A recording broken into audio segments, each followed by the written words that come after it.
کہ یہ لوگ قرآن پر تدبر نہیں کرتے. یہ رمضان کا مہینہ، قرآن کا مہینہ، اس پر غور کریں، قرآن کو سمجھ کے پڑھیں. وہ مومن جو قرآن کو پڑھتا نہیں ہے، عمل پر تو کرتا ہے، اس کی مثال کھجور کی طرح ہے، لذت ہے، مٹھاس، خوشبو نہیں ہے. الصیام والقرآن یشفعان للعبد یوم القیامہ. یہ روزہ بھی آپ کے لیے سفارشی ہوں گے اور قرآن بھی سفارشی ہوں گے، آپ کو جنت میں سیدھا پہنچانے کا ایک ذریعہ، سبب ہوگا. شهر رمضان الذي أنزل فيه القرآن. السلام علیکم ورحمۃ اللہ وبرکاتہ.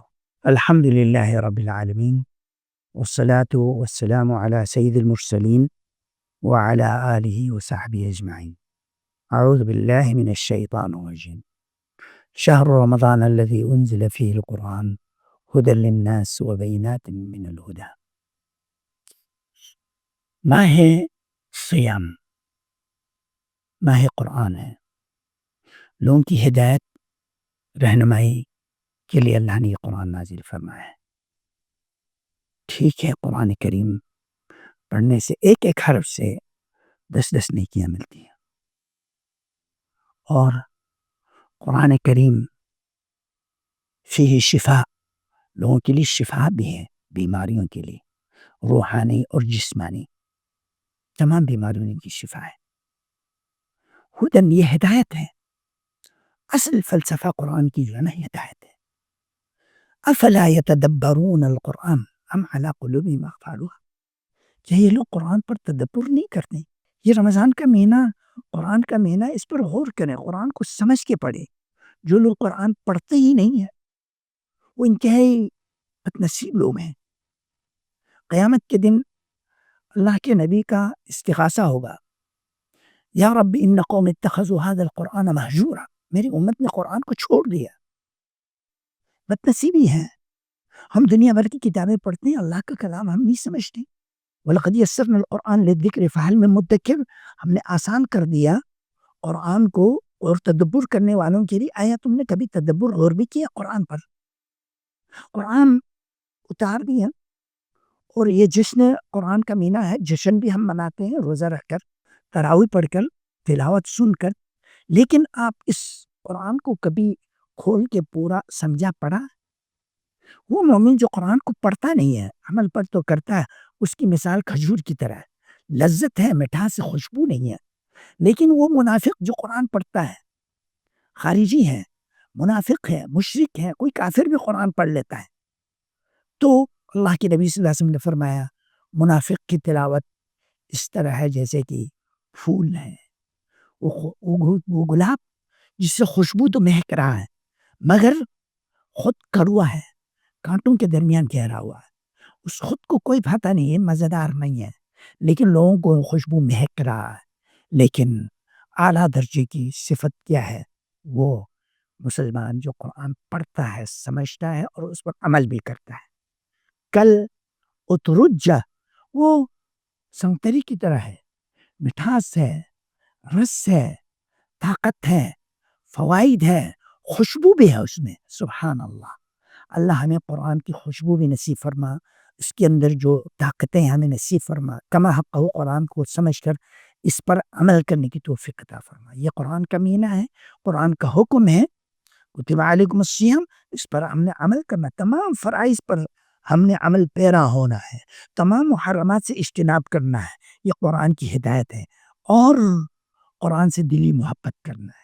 آپ نے قرآن کو سمجھا، پڑھا، تدبر کیا، تو قیامت کے دن یہ قرآن، الصیام والقرآن یشفعان للعبد یوم القیامہ، یہ روزہ بھی آپ کے لیے سفارشی ہوں گے، اور قرآن بھی سفارشی ہوں گے، آپ کو جنت میں سیدھا پہنچانے کا ایک ذریعہ، سبب ہوگا.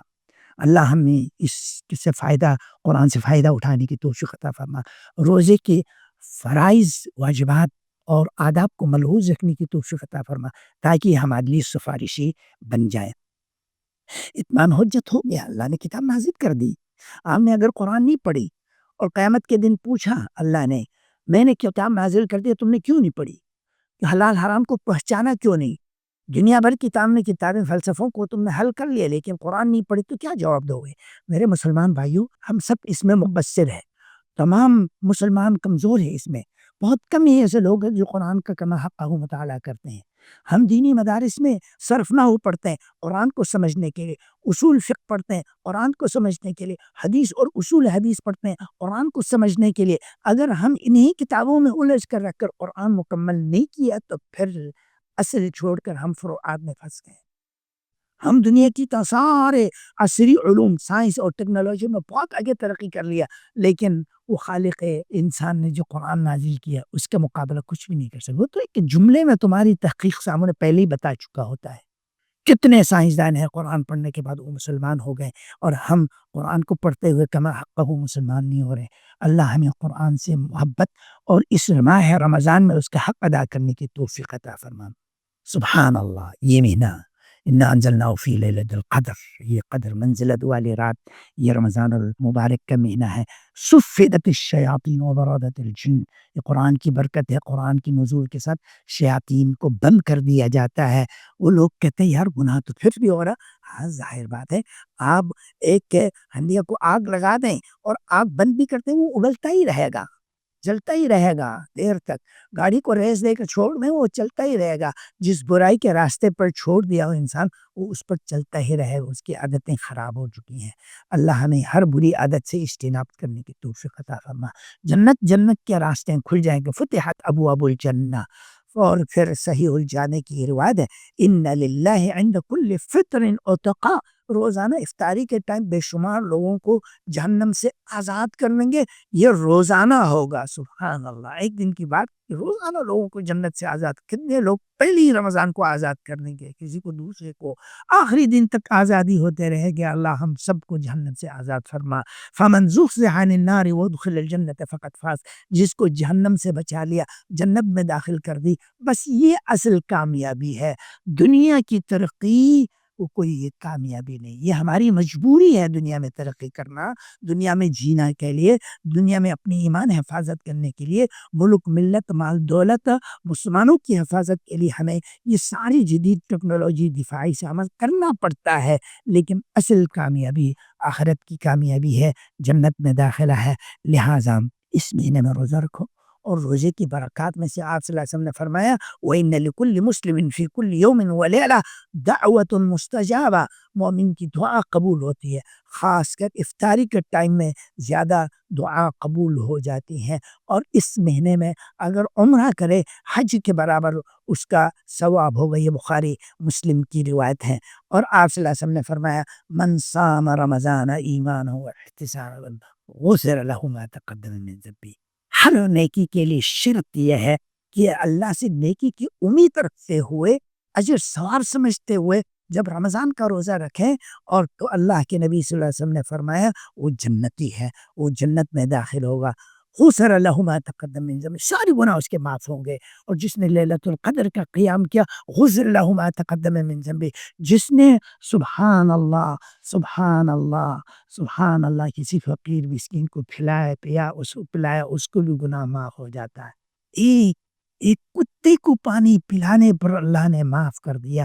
معافی کے راستے بڑے کھلے ہیں۔ راہ چلتے ہوئے کہیں کانٹا دار درخت تھا، اس چھڑی کو کاٹ کے راستہ ہموار کرنے پر اللہ نے اس کو جنت میں ڈال دیا۔ سبحان اللہ، اللہ ہمیں جنت کے راستوں کو ہموار کرنے کی توفیق عطا فرما۔ الصیام جنہ من النار، روزہ رکھو گے تو جہنم سے ڈھال ہوگا۔ یہ نسائی شریف کی روایت ہے، صحیح ترغیب میں بھی حدیث ہے۔ الصیام والقرآن شعار، روزہ اور قرآن دونوں سفارش ہوگا۔ اور بخاری مسلم کی روایت ہے ان فی الجنت بابا یقال لها ریان، روزے داروں کے لیے داخلے کا خاص ایک دروازہ ہوں گے۔ جنت کے 8 دروازے ہیں، باب الصدقہ ہے، باب الجہاد ہے، باب صلۃ الرحم ہے، باب الاخلاق ہے، باب الصیام بھی ہے، باب الریان ہے۔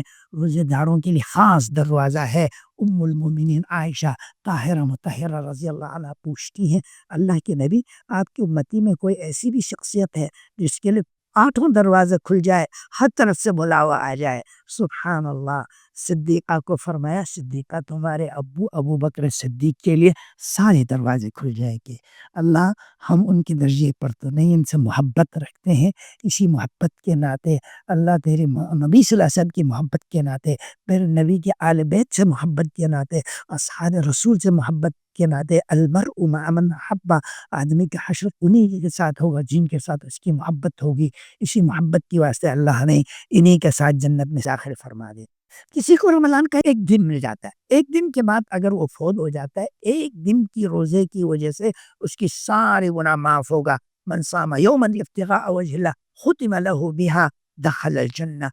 ایک دن روزہ رکھا اجر ثواب کی امید سے، اس کے دن وہ فوت ہو جائے تو سیدھے جنت میں چلا جائے گا.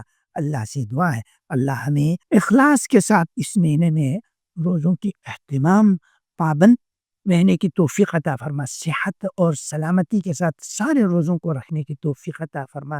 کسی انسان کو تقاضۂ شریعت کسی عذر کی وجہ سے نہیں رکھ سکے تو اللہ اس آدمی کو بھی محروم نہیں رکھتا ہے. اللہ ہمیں زیادہ سے زیادہ اس مہینے میں نیکیاں، تمام قسم کی نیکیاں سمیٹنے کی توفیق عطا فرما.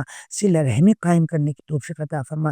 قرآن کے ساتھ اپنا تعلق جڑانے کی توفیق عطا فرما. رب کی عبادت، تسبیح و تحلیل کے ساتھ مشغول ہونے کی توفیق عطا فرما. سبحانک اللہم و بحمدک، اشہد ان لا الہ الا انت، استغفرک و اتوب الیک. السلام علیکم ورحمۃ اللہ وبرکاتہ.